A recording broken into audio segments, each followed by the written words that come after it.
Пәк шежіре. Ибрахим пайғамбар ұстанған дін ханифтік деп аталады. Аты мұсылманшылық болғанымен, заты исламға сай, яки Алланың қалаған ақ жолы еді.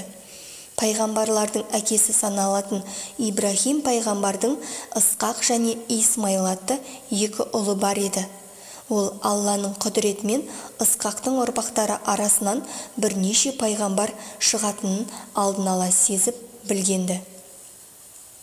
Алайда сүйікті жары Ажардан туған ұлы Исмайылдың нәсілінен пайғамбар шығып шықпауы беймәлім еді. Ақыр заманда соңғы пайғамбардың келетіндігінен хабардар Әзірет Ибрахим оның жанындай жақсы көретін ұлы Исмайылдың ұрпағынан тарағанын шын көңілмен қалайтын.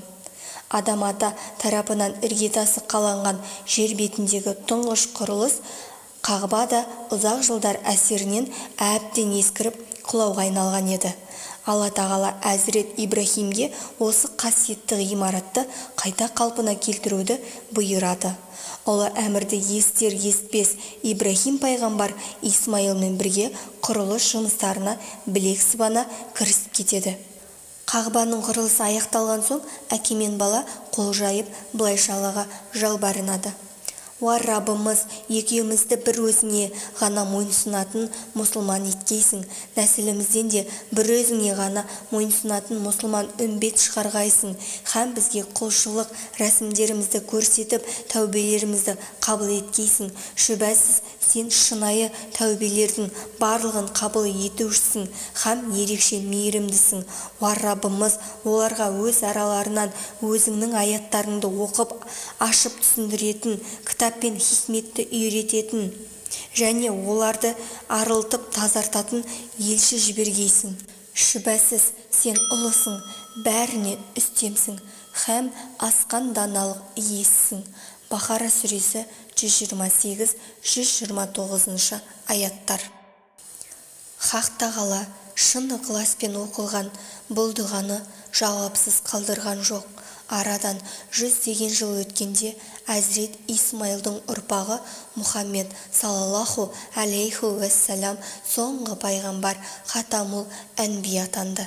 Бүкіл болмыстың сұлтаны саналатын Мұхаммед пайғамбар мен арғы бабам Ибрахимнің дұғасымын дегенді жоғарыда аталған оқиғаны меңзейді. Әзірет Исмайыл үбірлі-шүбірлі болды. Оның немере шөберелерінен тараған тайпалар араб түбегінің шар тарабына жайылды. Олардың арасында Аднан ұлдары, одан Мұдар ұлдары, оның ішінде Құрайш тайпасының Хашим руы өзгелерінен ерекшеленіп, биік мәртебе, жоғары құрметке ие болды. Бұл жөнінде пайғамбардың өз айтқаны бар. Алла тағала Әзірет Ибрахимнің балалары арасынан Бәни Хашимді, олардың ішінен мені таңдаған. Мұхаммед пайғамбардың ата-бабалары жайында толық мәлімет жоқ. Уақыт тұрғысынан ең жақын саналатындары жөніндегі мағлұматтар ғана бізге жеткен. Құсай пайғамбардың үлкен атасы. Құсай шын аты Зәйд. Өз заманының айтулы тұлғаларының бірі. Құсайдың Зухра есімді жалғыз інісі болған. Жасы үлкен болғандықтан әулетті басқаруға да сол лайық деп табылады. Бала жасынан басқалардан артық қабілетімен ерекшеленетін. Құсай өсе келе Меккенің алдыңғы қатарлы адамдарының біріне айналады. Ұйымдастырғыш қабілеті, басшылықтағы ұстамдылығы, әділ үкімдері меккеліктердің назарынан тыс қалмайды. Халық оған үлкен сенім артып, Меккені басқаруды тапсырады. Мекке қаласын алғаш рет аудандарға бөліп, әрбір руды өз ауданына орналастырған. Меккенің маңызды мәселелері Құсайдың үйінде талқыланып, шешімдер сол жерде қабылданатын. Қағбаның күзеті, қажыларды ауыз сумен қамтамасыз ету, оларды күту, шайқасқа кірерде байрақ тігу және Мекке мәжілісіне жетекшілік жасау, тағы сол сияқты мәселелер оған аманат ретінде тапсырылады. Қағбаның қарсы алдында есігі қағбаға қарайтын алғашқы үй Құсайға арнап тұрғызылған. Бұл үй Меккенің үкімет үйі. Түсініктірек айтсақ, ішінде Мекке қалалық мемлекетінің күллі мәселелері қаралатын парламент ғимараты еді. Құсайдың бұл отауы тарихта Дарун Надуа аталған хижреттен соң жарты ғасырға дейін сақталған. Мекке жұртшылығы Құсайға аса құрметпен, ізгі ілтипатпен қараған. Хашим пайғамбарымыздың үшінші атасы. Меккенің құрметті азаматтарының бірі. Хашим сауда-саттықпен айналысқан. Мұхаммед пайғамбардың дүниеге келетін күні жақындағандықтан аманат нұр оның маңдайына ерекше көрінген. Хашим жан-жақты қабілетті, байсалды, жігерлі, кең пейілді, жомарт әрі баршаның сүйіспеншілігіне ие болған. Оның есімімен әулеті Қалаберді руы аталған. Пайғамбарымыз да содан тарайтын биік мәртебелі бұл ру кейінде осы құрметті хашимилер атауын сақтап қалған. Хашимнен 4 ұл туған: Шайба, Әсет, Әбу, Сайфи және Надла. Хашимнің ұрпағы Шайба мен Әсеттен тарайды. Шайба ардақты пайғамбарымыздың екінші атасы. Әсеттен туған Хүнәйнен перзент болмай, хашимилер шежіресі Әбділ-Мүтәліптен тараған ұрпақтармен жалғасын тапқан. Шайба дүниеге келгенде ақ шашты болғандықтан оны Шайба деп атаған. Әбділ-Мүтәліп лақап аты осы лақаппен танылған. Бұл лақапқа қалай ие болғаны жөнінде мынандай әңгіме бар. Шайба бала кезінде Мәдинадағы нағашыларына жиі баратын.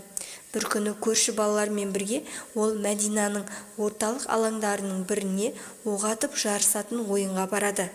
Әп-сәтте балалар ойынын тамашалаған, үлкендер де әлгі жерге жиналып қалады. Көп баланың ішінен маңдайы жарқыраған Шайба жұрттың назарын еріксіз өзіне аударады.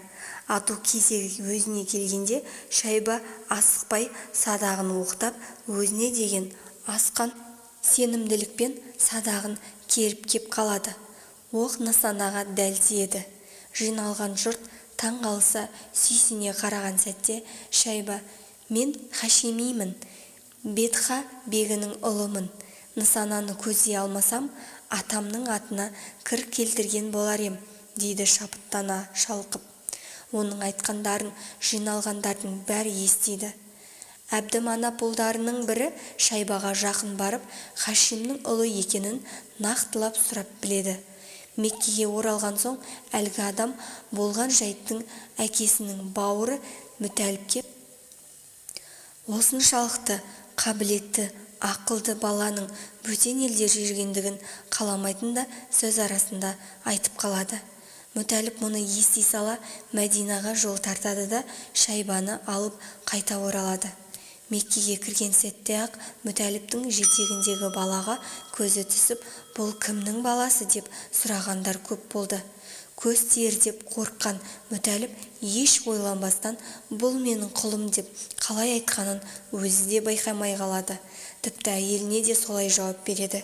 Ертеңісіне ағасы алып берген қымбат киімдерді киіп далаға шыққан балаға көңіл аудармаған жан қалмайды. Барша жұрт оның кім екенін, қайдан келгенін таңырқай сұрайды. Білетіндер Әбділ-Мүтәліп, яғни Мүтәліптің құлы деп жауап береді.